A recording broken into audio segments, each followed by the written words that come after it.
بسم اللہ الرحمن الرحیم۔ ہر طرح کی حمد و ثنا اور تمام تر عظمت و بڑائی صرف اللہ سبحانہ کو زیبا اور لائق ہے، جو سارے جہان کا خالق و مالک، مدبر و متصرف اور منتظم ہے، جو سب پر مہربان، ہر وقت مہربان ہے، جو انصاف کے دل کا مالک بھی ہے۔ اے اللہ، آپ ہی کی ہم سب عبادت کرتے ہیں اور کرتے رہیں گے، اور آپ ہی سے ہم سب مدد مانگتے ہیں اور مانگتے رہیں گے۔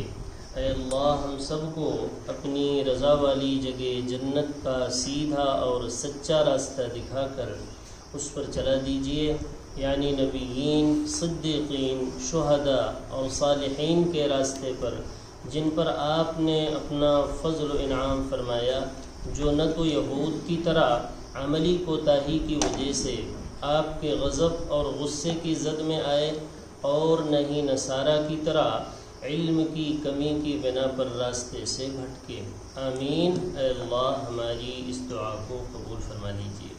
درود و سلام نازل ہو تمام انبیاء کرام پر، خصوصاً آخری نبی محمد صلی اللہ علیہ وآلہ وسلم پر، آپ کی آل اور اصحاب پر۔ اما بعد، فاعوذ باللہ من الشیطان الرجیم، بسم اللہ الرحمن الرحیم۔ اولئک لهم رزق معلوم، فواکہ وهم مکرمون فی جنات النعیم علی سرر متقابلین، یطاف علیہم بکأس من معین بیضاء لذۃ للشاربین، لا فیہا غول ولا هم عنہا ينزفون، وعندهم قاصرات الطرف عین كأنهن بيض مكنون، فأقبل بعضهم على بعض يتساءلون۔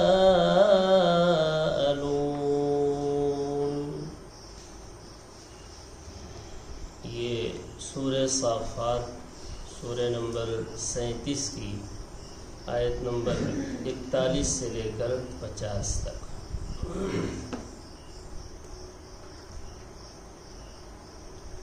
تو اس سے پہلے جو آیات گزری ہیں اس میں اہل جہنم کا بیان تھا۔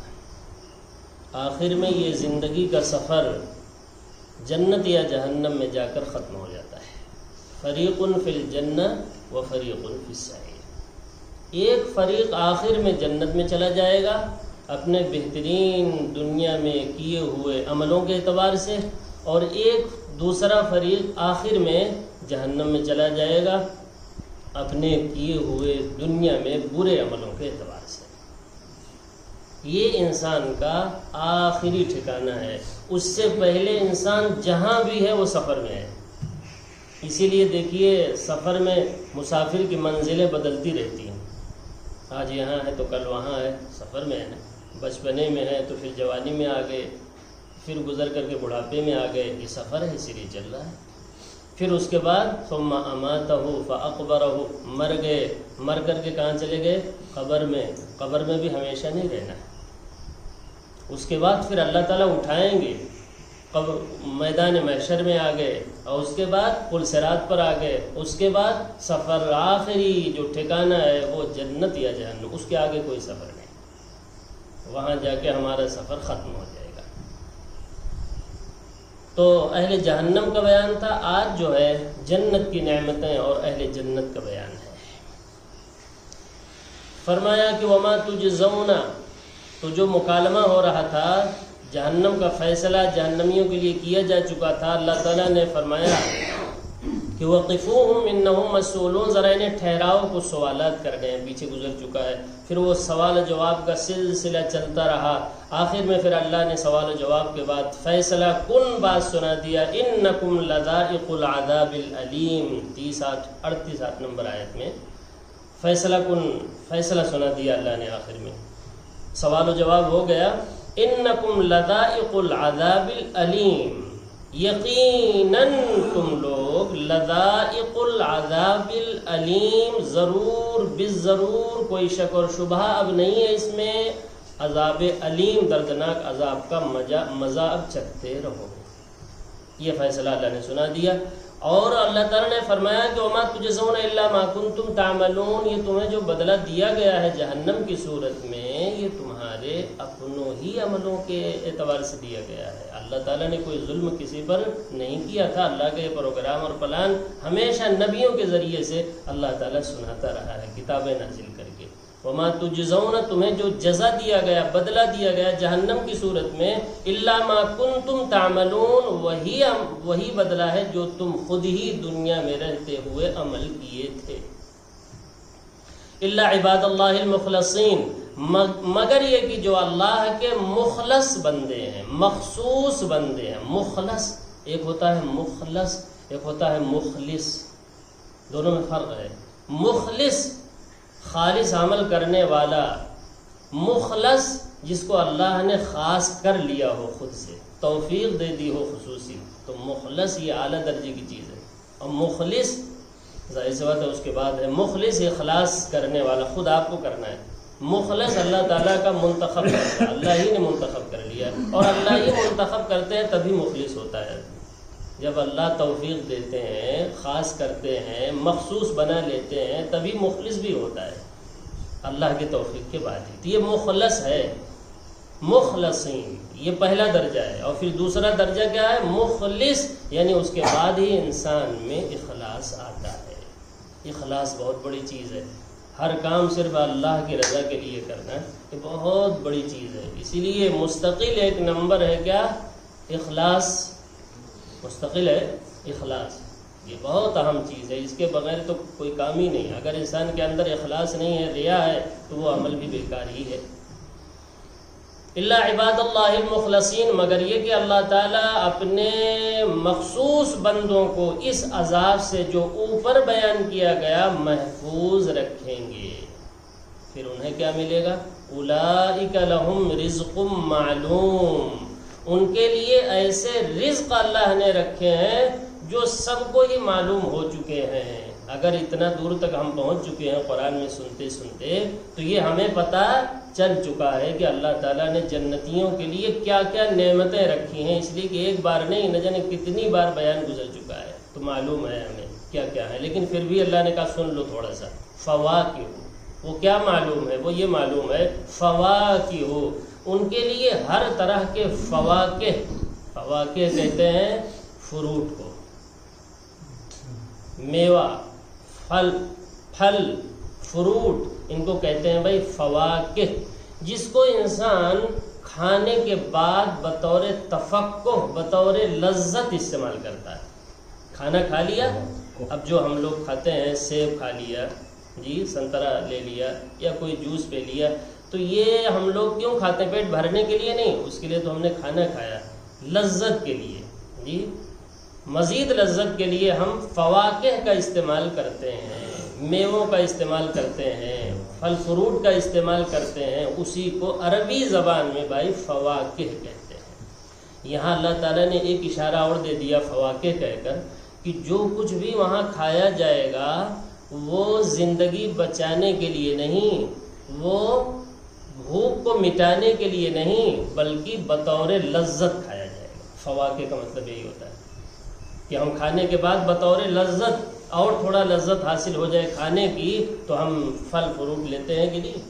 تو اسی کو اللہ نے اشارہ دے دیا کہ وہاں جو ہے کھانا ضرورت نہیں ہے انسان کی، وہاں بطور لذت انسان کھانا پینا کھائے گا، ورنہ اس کو کھانے کی ضرورت وہاں ہے ہی نہیں، لیکن کھائے گا جی، اور وہ بطور لذت کھائے گا، جیسے یہاں کھانے کے بعد بطور لذت سیب سنترے کا استعمال کرتا ہے، اس اعتبار سے کھائے گا۔ فواکہ، یہ ہو گیا وہم مکرمون، اور وہ بھرپور طریقے سے ان کو عزت دی جائے گی، حقیقی عزت۔ یہاں جو عزت ملتی ہے انسان کو، لوگ جو سلام کرتے ہیں نا، اس میں اکثر تو منافق ہوتے ہیں، سلام کرنے والوں میں اکثر کون ہوتے ہیں؟ وہ منافق ہوتے ہیں. آپ کے پاس سے ہٹے تو 2-4 گالیاں بھی دیتے ہیں. بارہا آپ نے بھی سنا ہوگا، ہم نے بھی سنا ہے. تو یہاں حقیقی عزت نہیں ہے. حقیقی عزت انسان کو وہی ملنے والی ہے. فرشتے ہر طرف سے سلام کر رہے ہوں گے اور اس سلام کے بعد گالیاں نہیں دیں گے وہ. اور یہاں سلام تو کر لیا، کسی مجبوری سے ملاقات تو آپ سے کر لی، لیکن جب آپ کے پاس سے ہٹے تو 2-4 گالی بھی دیا. بارہا یہ سنتے ہیں آپ. اور ہم کیا خوش ہو گئے کہ یار دیکھو ہماری کیسی عزت کی ہے، اور تمہیں پتہ نہیں کہ وہاں جا کے کیسی عزت بگاڑ رہا ہے وہ. تو اللہ تعالیٰ نے کہا وَهُمْ مُكْرَمُونَ، وہ حقیقی عزت میں ہوں گے، نقلی والی نہیں دنیا کی کہ کچھ کام پڑ گیا تو لوگ آ گئے، تو کام ختم ہوا تو جا کے وہاں گالیاں دے. ایسا نہیں. وَهُمْ مُكْرَمُونَ، اکرام سے ہے، عزت سے، حقیقی عزت نصیب ہوگی وہاں جنت میں. اور بھائی فی جنات النعیم، نعمت بھری جنت میں ہوں گے، ہمیشہ ہمیش جو ہے نعمتوں میں رہیں گے، کبھی نعمتیں ختم نہیں ہوں گی. لا مقطوعہ ولا ممنوعہ، نہ تو وہ نعمت توڑنے کے بعد نہ وہاں ایسا لگے گا ٹوٹ چکی ہیں. جیسے ہی آپ نے وہاں سے کسی درخت سے پھل توڑا کھانے کے لیے تو ویسے ہی پھر لگ جائے گا. لا مقطوعہ کا مطلب یہ دوسری جگہ اللہ نے کہا کبھی جو ہے توڑا ہوا معلوم ہی نہیں ہوگا. اور یہاں ایسا ہے، یہاں ایک مرتبہ توڑ لیجیے، اب سال بھر کے بعد ہی آموں سے ملاقات ہوگی، اب اس سے پہلے نہیں ہونی ہے، بازار میں بھی نہیں ملے گا. ولا ممنوعہ، کبھی جو ہے رکاوٹ نہیں ہوگی، ہمیشہ دستیاب ہوں گے ہر طرح کے پھل، ہر طرح کی نعمتیں. فی جنات النعیم، نعمت بھری جنت اور باغوں میں سیر کر رہے ہوں گے، حقیقی عزت میں ہوں گے، مکرم ہوں. کیا کیفیت ہوگی ان کی بھائی؟ الحمدللہ حمدا کثیرا. بھائی یہ قصے کہانیاں کوئی دل لگی کی بات نہیں ہو رہی، یہ سچائیاں ہیں. اگر اس کے مطابق ہم عمل کریں گے تو اللہ تعالیٰ یہ سب چیزیں ہمیں انشاءاللہ نصیب کریں گے. اللہم اجعلنا منہم، اللہ تعالیٰ ہم سب لوگوں کو انہی نعمت والوں میں سے بنائے. ان کا تذکرہ اللہ تعالیٰ فرما رہا ہے. فرمایا علی سرر متقابلین، سونے اور چاندی کے مسہریوں پر. سرور کے معنی سرور متقابلین، آمنے سامنے بیٹھے ہوئے ہوں گے. متقابلین معنی تقابل، آمنے سامنے بیٹھنا. آمنے سامنے کب انسان بیٹھتا ہے؟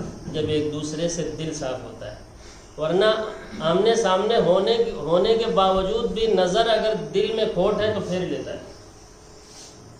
اسی لیے اللہ تعالیٰ نے 14ویں پارے میں سورۃ الحجر میں فرمایا وَنَزَعْنَا مَا فِي صُدُورِهِم مِّن غِلٍّ، ہم پہلے سینوں کو جنت میں داخل ہونے سے پہلے چیک کریں گے.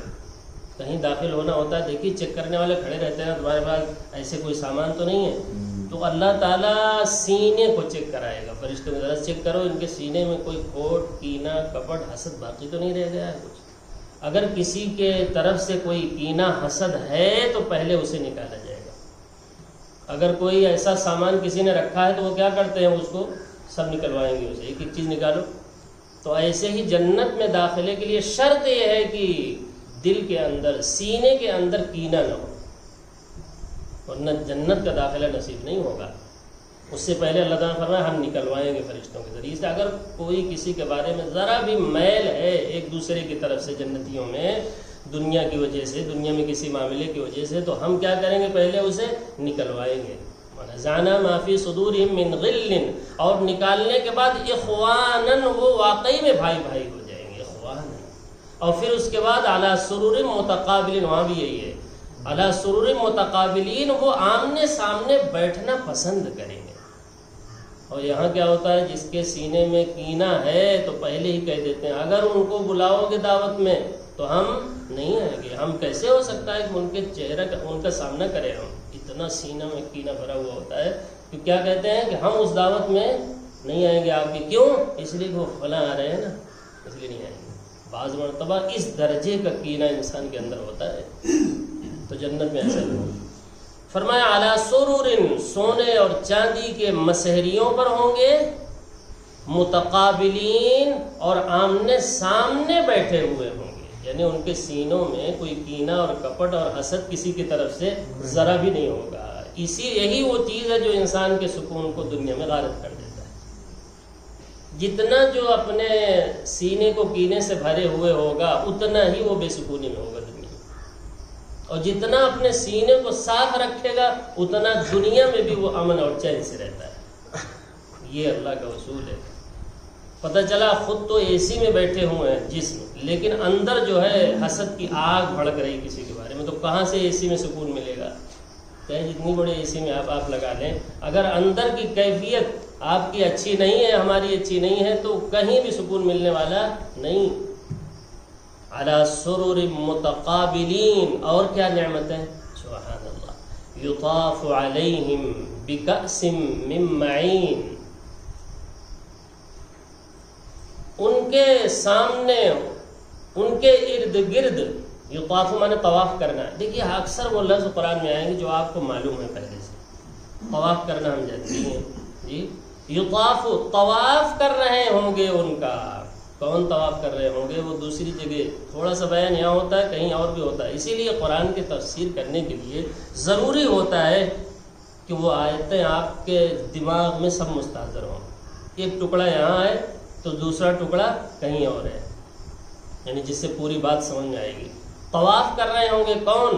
چھوٹے چھوٹے نوعمر بچے, خوبصورت موتیوں کی طرح جو چمک رہے ہوں گے, وہ بچے طواف کر رہے ہوں گے. کیوں طواف کر رہے ہوں گے؟ وہ اصل میں بکأس من معین, وہ جام بھر بھر کر کے جنتیوں کو پلا رہے ہوں گے. پلانے کے لیے وہ ٹہل رہے ہوں گے, دوڑ رہے ہوں گے. دیکھتے نہیں ہیں شادی بیاہ میں چھوٹے چھوٹے بچے کیسے دوڑتے پھرتے ہیں جی, پانی پلا رہے ہیں تو یہ لا رہے ہیں وہ لا رہے ہیں, اس کیفیت کا بیان ہے. فرمایا یطاف, طواف کر رہے ہوں گے, علیہم, ان کے اوپر, ان کے سامنے, ان کے لیے, بکأسن, بکأس کہتے ہیں. ویسے کأس کے معنی گلاس کے ہیں, لیکن عربی میں کأس کے معنی ہیں بھرا ہوا جام. وہ جام جس کو, وہ گلاس یا وہ پیالہ جس کو کسی بھی چیز سے بھر دیا گیا ہو, شراب سے, دودھ سے, پانی سے, شہد سے بھرا ہوا ہو. بکأس, کأس عربی میں اسی کو کہتے ہیں. اچھا وہ کہاں سے پلائیں گے؟ من معین, بہتی ہوئی نہر سے. کس چیز کی نہر ہوگی؟ وہ شراب طہور کی نہر ہوگی. پاکیزہ شراب کی نہروں سے بھر بھر کر کے کنٹر میں, جگ کے اندر گلاس بھر کر کے وہ جنتیوں کو طواف کر رہے ہوں گے. ذرا آپ اشارہ ابرو کیجئے, آپ کو کہنے کی ضرورت نہیں ہے, فوراً وہ حاضر کر دیں گے آپ کو وہ مشروب جو آپ پینا چاہتے ہیں. یطاف, طواف کر رہے ہوں گے, چکر لگا رہے ہوں گے, علیہم, ان کے سامنے, بکأسن, جام بھر کر کے, من معین, بہتی ہوئی شراب کی نہروں سے. بہتی ہوئی کا مطلب یہ ہے کہ وہ کوئی جمی ہوئی ایک جگہ ہمیشہ وہ نہیں رہے گی. بہ رہی ہے کہ مطلب یہ صاف شفاف ہے. اور جب کوئی چیز بہے نہیں بلکہ وہیں رہے تو اس میں کیڑے مکوڑے نہ جانے کیا کیا چیزیں پڑ جاتی ہیں, ہے کہ نہیں؟ تالاب کا پانی دیکھ لیجئے, اب ایک ہے نہر کا پانی جو جاری ہو وہ صاف شفاف ہوتا ہے. من معین, بیضاء, وہ شراب کیسی ہوگی, رنگ کیا ہوگا یہاں کی طرح بدمزہ نہیں. بیضاء, بیضاء مانے سفید, دودھ سے زیادہ سفید. بیضاء, بیض کے معنی سفید کہتے ہیں. بیضاء, اس کا رنگ, شراب کا رنگ کیا ہوگا؟ بیضاء, دودھ سے زیادہ وہ سفید ہوگی. کتنا بہترین رنگ ہے. سفید رنگ سب سے اچھا ہے. دودھ کا رنگ کتنا محبوب ہوتا ہے انسان کو, رنگ ہی وہ ایسا ہے. کپڑا بھی سفید کتنا اچھا معلوم ہوتا ہے. بیضاء, اسی لیے زندگی میں آپ کچھ بھی پہنتے رہیے لیکن مرنے کے بعد سفید ہی ملے گا. کیوں؟ اس لیے کہ تمام رنگوں میں سب سے بہترین رنگ ہے سفید. بیضاء, وہ شراب کا رنگ کیا ہوگا؟ ایک دم سفید, دودھ سے زیادہ سفید ہوگا. اور لذۃ للشاربین, پینے والوں کے لیے لذت سے بھرا ہوا ہوگا, لذت سے بھرپور ہوگا. لذت للشاربین, لذت تو ہم جانتے ہی ہیں لذت. للشاربین, شارب مانے پینے والے, پینے والے جب لگائیں گے منہ سے نا تو ایسی لذت کبھی دنیا میں تصور بھی نہیں کیا ہوگا، چکھنے کی تو بات دور کی ہے۔ لذت للشاربین، پینے والوں کے لیے لذت سے بھرپور۔ اچھا وہ شراب پی کر وہ کیفیت ہوگی جو یہاں ہوتی ہے؟ وہ ذرا تصور کیجیے، یہاں کا شرابی جو شراب پیتا ہے تو اس کی کیفیت کیا ہوتی ہے؟ اللہ تعالیٰ فرماتے ہیں لا فیہا غول، وہاں شراب پینے کے بعد وہ کیفیت نہیں ہوگی جو دنیا میں ہوتی ہے۔ یہاں کیا ہوتی ہے بھائی کیفیت؟ غول۔ غول کہتے ہیں تمام چیزوں کا خراب ہو جانا، بیکار ہو جانا، ہر چیز خراب ہو جاتی ہے انسان کی۔ اور ینزفون کے معنی ہے عقل کا معوف ہو جانا، کام کرنا چھوڑ دینا۔ دو چیزیں ہیں، جسم کا خراب ہو جانا، جسم آپ جو ہے کام نہیں کر رہا ہے، جسم اپنے قابو میں نہیں ہے، کبھی یہاں لڑکتا ہے شرابی، کبھی ادھر لڑکتا ہے، پتہ چلا کوئی ادھر سے ایک تھپڑ لگا دیا، کسی نے ادھر سے ایک تھپڑ لگا دیا، یہ ہوتا ہے شرابی کا حال۔ تو اللہ تعالیٰ نے فرمایا لا فیہا غول، وہ بیکار محض نہیں ہو جائے گا جیسے دنیا کی شراب پینے کے بعد انسان کا حال ہوتا ہے، وہ بیکار محض ہو جاتا ہے۔ اور وَلَا هُمْ عَنْهَا يُنزَفُونَ، اور وہاں اس کی عقل بہکے گی بھی نہیں۔ ینزفون کے معنی ہے عقل کا بہک جانا، کام کرنا چھوڑ دینا۔ یہاں کی شراب پینے کے بعد انسان کی عقل کام کرنا چھوڑ جاتی ہے، کام نہیں کرتی انسان کی عقل۔ لا فیہا غول، نہ تو اس کے پینے کے بعد کوئی سر میں درد ہوگا نہ پیٹ میں درد ہوگا، یہ بھی غول کا مطلب ہے۔ یہاں پینے کے بعد انسان کا سر چکرانے لگتا ہے تو لا غول، غول نہیں، سر میں کوئی درد نہیں۔ ایک جگہ اللہ تعالیٰ نے فرمایا لا یصدعون عنہا، جنت کی ایک نعمت یہ ہوگی کہ کبھی بھی انسان کو سر درد کی بیماری نہیں ہوگی۔ دیکھیے سر درد کی بیماری کہنے کے لیے تو بہت چھوٹی بیماری ہے، لیکن جس کے سر میں درد ہو ذرا اس سے پوچھو کہ وہ کتنا پورا وجود معطل ہو جاتا ہے، نہ کوئی کام ہوتا ہے، نہ کچھ سمجھ میں آتا ہے۔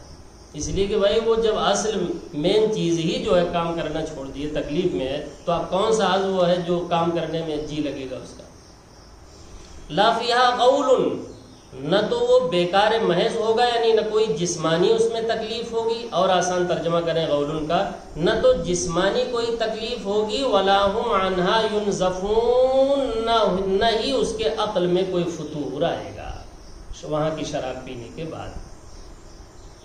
اچھا وعندہم قاصرات الطرف عین، اور ان کے پاس نیچی نگاہ والی، بڑی بڑی آنکھوں والی خوبصورت حوریں بھی ہوں گی۔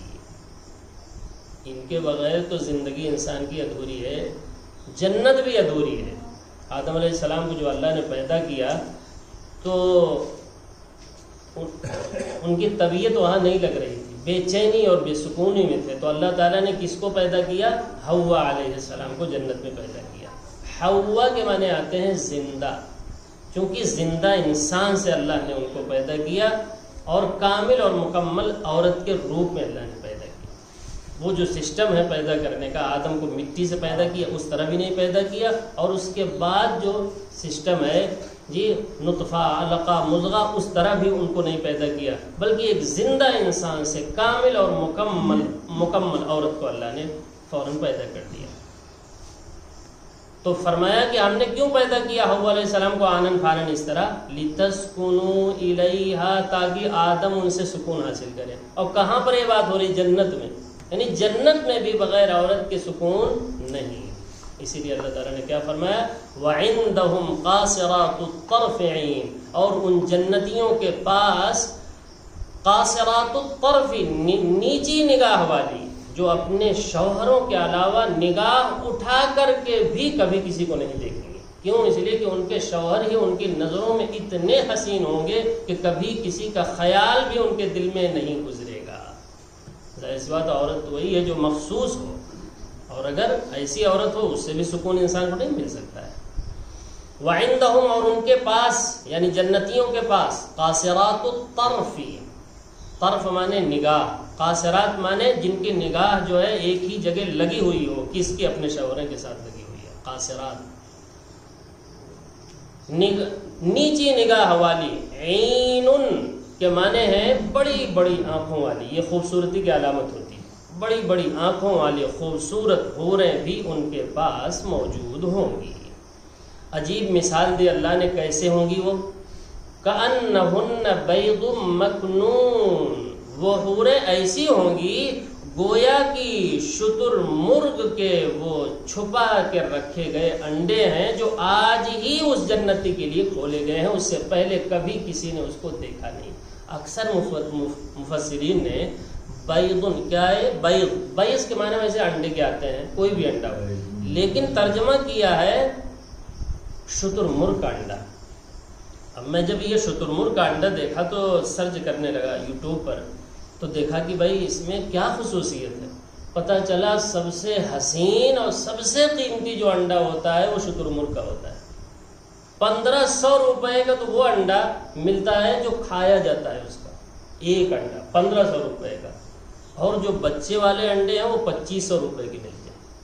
اور سب سے حسین انڈا جو ہوتا ہے وہ اس کے لیے اس کی تفسیر نہیں کر رہے تھے، وہ تو اپنے کاروبار کو بتا رہے تھے کہ یہ ہے اس طرح ہے. آپ بھی ذرا جائیے وہاں دیکھیے گا، آپ کو ساری ڈیٹیل وہاں سے مل جائے گی.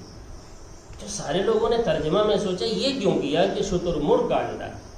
مکنون کا لفظ آیا چھپا کر، چونکہ اس کا جو انڈا ہوتا ہے سب سے حسین بھی ہوتا ہے. وہ اس کا انڈا اس طرح ہوتا ہے جیسے کوئی عورت میک اپ کر لے تو اس کے بعد جو خوبصورتی اس پر آتی ہے، انڈے کی وہی کیفیت آپ کو چمکتا ہوا نظر آئے گا. چمک رہا تھا اس کا انڈا. اچھا وہ سفید نہیں ہوتا، وہ ذرا زردی مائل ہوتا ہے، جو خوبصورتی کی علامت ہے، اور خوبصورت ہو جاتا ہے اس کی وجہ سے. اسی وجہ سے اللہ تعالیٰ نے کیا فرمایا، کأنہن بیض مکنون، وہ عورتیں ایسی ہوں گی گویا کی وہ شتر مرغ کے کیا ہیں، انڈے ہیں. یعنی نہایت خوبصورت. یہ بھائی تشبیہ خوبصورتی میں دی جا رہی ہے. جیسے بہت سے لوگوں کو ہم کیا کہہ دیتے ہیں، ارے شیر ہے وہ. شیر کا مطلب یہ تھوڑی کہ اس کے بعد دم بھی ہے، وہ سب کو پھاڑ کھاتا ہے، یہ مطلب نہیں ہے. مطلب بہادر انسان ہے. ایسے ہی جب یہ تشبیہ دی جا رہی ہے تو یہ خوبصورتی میں، ورنہ آپ کوئی یہ سمجھے کہ پورا انڈا ہی کی طرح ہوں گے، نعوذ باللہ، ایسا نہیں ہے. وہ کسی ایک جز میں تشبیہ اور مشابہت دی جاتی ہے کچھ سمجھنے کے لیے. جیسے شیر کی مثال کیوں دیتے ہیں، تاکہ پتہ چلے کہ بہادر انسان ہے. کأنہن بیض مکنون، وہ اس طرح ہوں گی حوریں گویا کہ وہ چھپا کر رکھے گئے شتر مرغ کے انڈے ہیں. اور ایک جگہ فرمایا کأنہن لؤلؤ مکنون، چھپا کر رکھے گئے جیسے موتی ہیں. موتی جو گرد غبار سے چھپا کر رکھی ہوئی تھی، اب اس کو ایک بارگی جب آپ کھولیں گے تو اس کے حسن میں ذرا بھی کچھ گیا ہوا نہیں ہے، اس لیے کہ وہ تو چھپا کر رکھا گیا تھا نا. ہاں اگر اسے کھول کر دھوپ میں رکھا گیا ہوتا تو اس کا بہت سے رنگ اس کا ختم بھی ہو گیا ہوتا، لیکن اس کو چھپا کر رکھا گیا تھا. ایک جگہ یہاں تو بیض مکنون ہے اور دوسری جگہ ہے کأنہن لؤلؤ مکنون، گویا کہ چھپا کر رکھی گئی موتی ہیں جو آج ہی ان جنتیوں کے لیے اللہ نے ان حوروں کو کھولا ہے.